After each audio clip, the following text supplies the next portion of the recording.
Hi, this is Simon here for SDL Photography, and we're just jumping back into our Lightroom mini tutorials, and today we're going to have a look at hue, saturation, luminance adjustments and color adjustments. So I've got an image here that I just shot the other day, just some stormy skies with some green poles coming up into the sky. So I'm in develop module at the moment.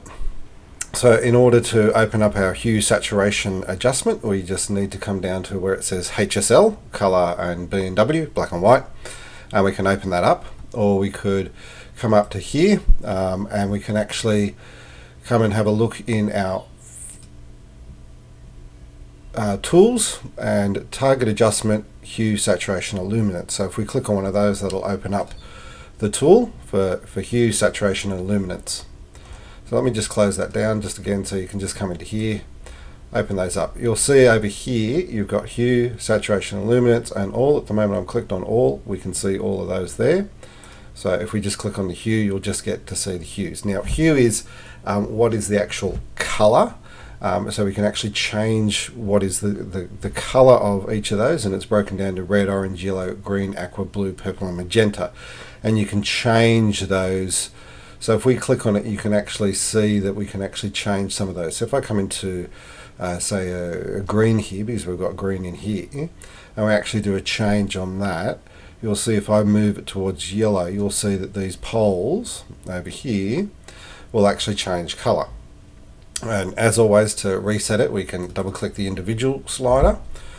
So if we move that all the way over to make it much more green, or if you want to reset all of that hue panel, you just hold the option key down and press reset hue, and that will reset all the sliders in that zone there. Now you can also look at saturation, and saturation is actually the amount of color information in each pixel. So you actually push that color that you are. So if you're pushing green, you're making more and more of those green pixels that have more green color in them. So if you keep on pushing, you'll see it'll go all the way up, or if you pull it all the way down, you'll actually desaturate it and will remove all the color information from there. So that's what they do. And we just come back here, and luminance is the actual brightness value, so how bright those green pixels are in your image. So if we're doing this, we can actually make them brighter, in other words lighter in color, or we can pull them down and make them darker in color, so you get those becoming more intense there. So reset those, and you can see that if you click them, you get all of those. Now if we have a look at the color panel, so we'll click on that, you can see that you have up here red, orange, yellow, green, aqua, blue, purple and magenta, or you can click on all of them, and you basically get the hue, saturation, luminance just divided into the color ranges.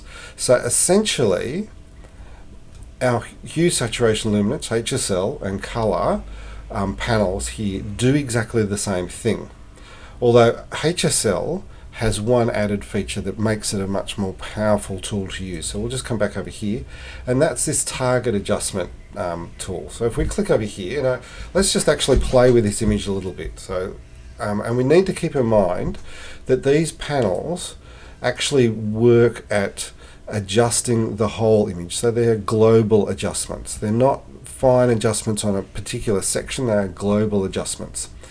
So what we're going to do is we're going to make a change to our sky, and I could go, well, I know the sky's got a bit of blue in it, I want to kind of change that slightly, or I could pick our color, click on our adjustment picker tool, come over here and click on the section of sky I want to adjust. So I want this, and you'll see as I move across it, it will actually highlight these colors that I'm working on. So if I come over here, you'll see it's working in the blue. If I come over to here, it'll be working in the green zone. Come onto here, it'll be going orange and yellow.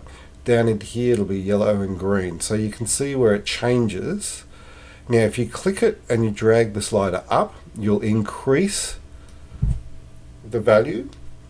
So I'll be pushing it more to purple, or I can pull it back and I'll be pushing it more to green in this color. So that's, looking at those, so you can actually really move it around.